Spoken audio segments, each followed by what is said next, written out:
Hello Overclockers, my name's Bryony and welcome back to yet another episode of our gaming and PC tech news. We upload a new episode every Friday so you can stay up to date on hardware launches, new games and industry stories. Today's stories include news about E3, a new Humble Bundle, free games and even a new hardware launch. So let's jump into it.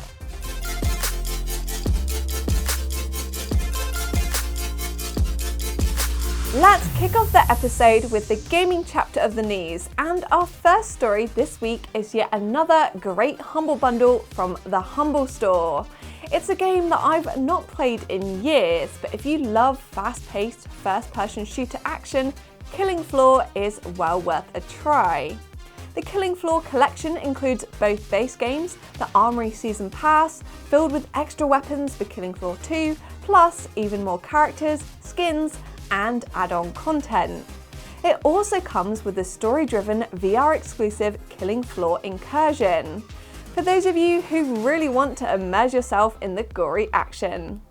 There's so much on offer that even if you actually already own the base game, it's probably well worth getting this bundle anyway for all the bargain-tastic DLC. After all, with Humble Bundle you can always gift any spare codes to a friend. All these titles would normally set you back £175.82, but you can pay just £11.48 to secure all 34 items. And of course, as with any Humble Bundle purchase, your cash will go towards a charity, and this time around it's One Tree Planted, who are focused on global reforestation, with every dollar donated planting one tree. It's an awesome game to play with friends or even stream, so if you're interested, I'll drop a link below. Next up in this week's game news is that the Epic Store is actually giving away 2 free games this week. Both are oldies but goldies and received decent review scores at the time of release. Rogue Legacy is a 2D platformer cross roguelike, and the gameplay allows you to explore randomly generated dungeons, defeating 4 bosses and a final boss in each. There are over 60 different enemies to test your skills, and you can choose skill trees and different classes to try, and each time you die, your child will actually succeed you with tons of unique traits that make each playthrough unique. It normally retails for £10.99, so it's well worth nabbing for free. The second game from the Epic Store this week is the open world horror The Vanishing of Ethan Carter. It's filled with a rich storyline, challenging puzzles, and some unique ways to unravel the mystery and murders of Red Creek Valley. Supposedly, the gameplay is rather challenging, and it's designed to trick the player, so it's well worth grabbing for free if you enjoy a game that tests your problem-solving skills. Plus, if you enjoy it, there's even a VR version available to really get immersed in this creepy new world. If you're interested, I'll drop a link to both of these games over on the Epic Store in the description below. Just make sure to grab them before this offer ends. Moving on to our next gaming story, which is more of a wow statistic about the UK gaming industry. In a recent study by the UKIE, which is a trade association for the UK games and interactive entertainment industry, they actually announced the whopping value that gamers in the UK spend on game software, game hardware, and on game culture. The UK consumer games market reached a record figure of £7.16 billion in 2021, growing by 1.9% from the previous record of £7 billion recorded in 2020.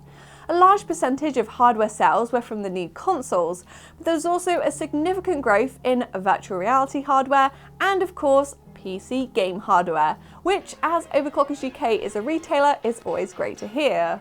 Another huge increase was in the video game culture sector, which includes merchandise, toys, books, magazines, films, and events. To be honest, I have been inclined to spend on game merchandise myself, and there are so many tempting game-themed products being released all of the time. I've seen some of those incredible gaming room setups online, so clearly some of you go absolutely mad for it. Video game culture spending increased by 13.8% from 2020 to reach a total of £226 million. If you want to check out the full UKIE report, I'll drop a link in the description below.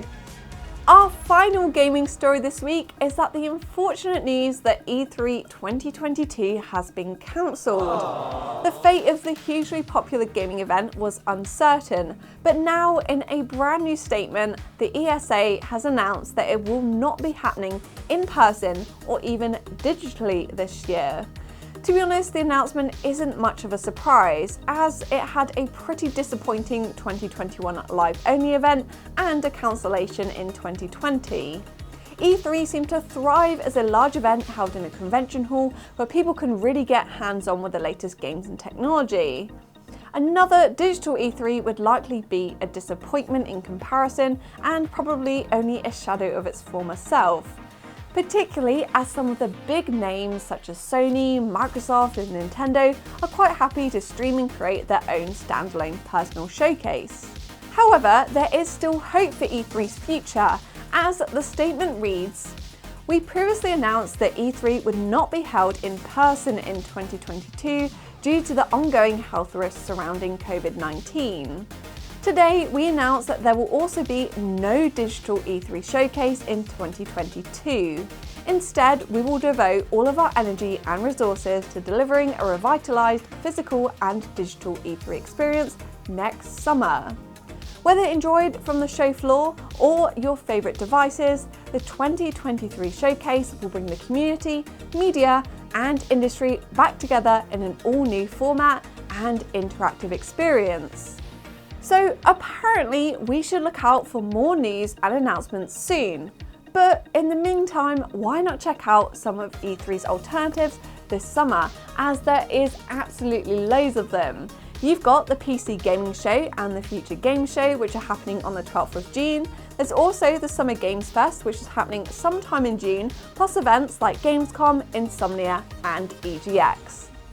Our first and only hardware story this week is the announcement of this lovely new microphone next to me here. It's called the Endgame Gear Extreme, and they've been kind enough to give us a sample, so once I've used it and tested it, I'll make sure to do a dedicated video in the near future. However, just from the couple of hours that I've spent with it, I actually love it already, as it boasts some great features such as 192kHz 24-bit sampling, AI noise cancellation, USB-C connectivity, and a 3.5mm headphone jack for audio monitoring. Plus, you get an included shock mount and pop filter.